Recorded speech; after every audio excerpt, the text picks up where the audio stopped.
Alright, so this one we're going to be looking at solving. When we go to solve this equation, we see that there's something in the exponent. Now, if you guys remember, last semester we looked at writing things from exponential form and changing them into logarithmic form.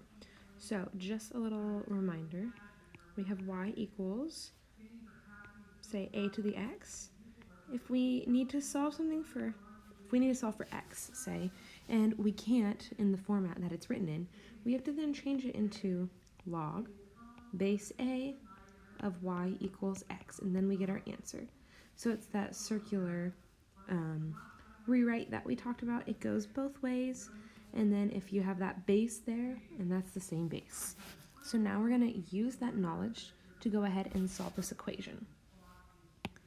However, the first thing that we see that we have is we actually have a 5 times this 3 to the x. So we're going to go ahead and divide out that 5. We're going to be left with 9 equals 3 to the x. Now there are two things you can do. One, you can look at that and say, 3 to what power is 9? Or you can do that rewrite. Doing the rewrite means I've got log base 3 of 9 equals x. And then you can do your change of base in your calculator. And then you'd get 2 equals x. The other way you can do it is, now this only works if I can change that 9 into the same base, which is base 3.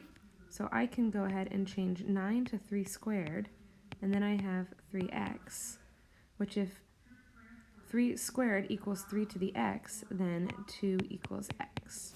So those are the two different ways. If you don't remember the log way on this type of problem, you can approach it in the other way, that second piece that I showed you.